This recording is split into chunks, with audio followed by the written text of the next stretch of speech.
Hey guys, this is Mr. Simmons with Activity 1.2.5 Sketches, Extrusions, and Revolutions. Oh my. We'll be using Fusion 360 in this video. There is one for Onshape as well.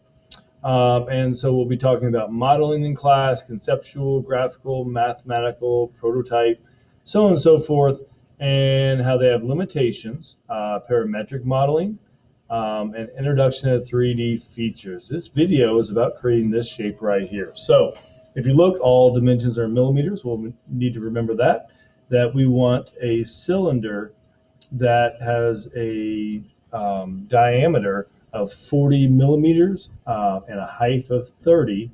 And then we have this central part right here. It looks like it's 15 millimeters up.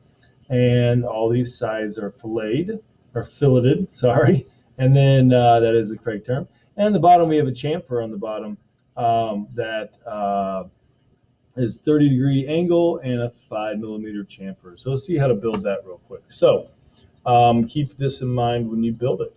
So let's go ahead, and we're going to do this a little different way. We could extrude a cylinder, but we're going to revolve a square. So we're going to sketch on the front plane. All right. And we're going to pick a two-dimensional or two-point rectangle. And we want, and I do have to go back. So you might have to go back and go into document settings. We need to change our units because we are in millimeters. I said that at the beginning. So we're good now. Let's go ahead and sketch our two-point rectangle, and we'll just drag it out. We want the diameter, the radius to be 20. So the diameter is 40. And then we'll hit tab and we'll make it 30 high. All right, so we'll go ahead and hit enter and finish our sketch, and we got our rectangle. Now we need to come over here to revolve it. So we're going to create a cylinder through a rectangle and revolving it. So we'll click revolve, and it's already selected my rectangle here. And so now I need to select my axis. I want to spin around this axis right here.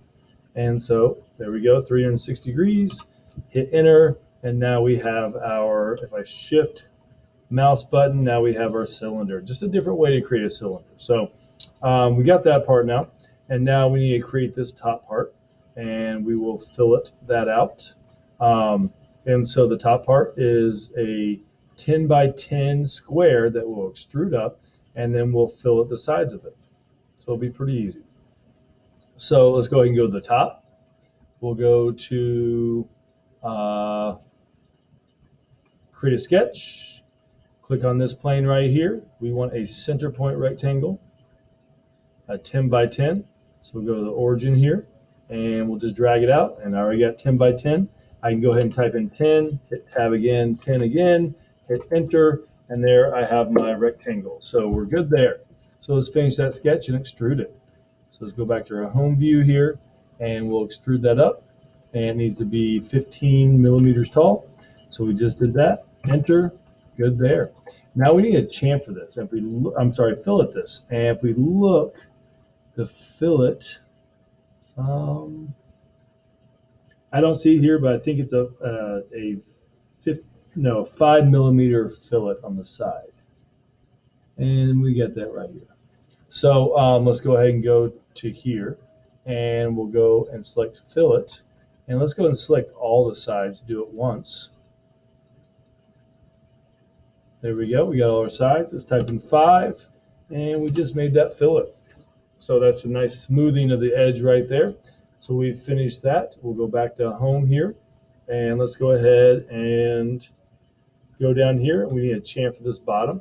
If we look at it, we have an angle and a millimeter. So a 30-degree angle and a 5 millimeter chamfer there. So we'll have to remember that. We'll go ahead. I don't see chamfer up here, so we'll have to hit modify, hit chamfer.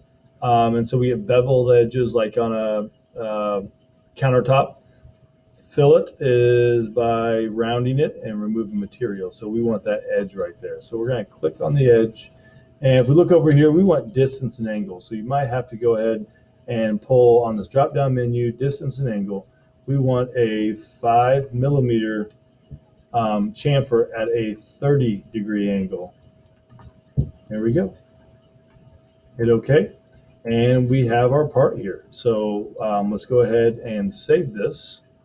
In your 1.2.5 folder, it'll be 1.2.5.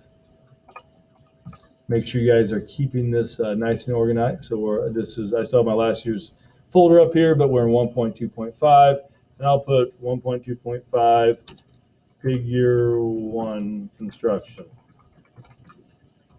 Save that. And then go ahead and take a screenshot of this. Make sure your initials are in that corner right there. And if you hover your mouse over it, your name will pop up. That way I know you did it. And please submit that to Canvas. Thanks and have a great day.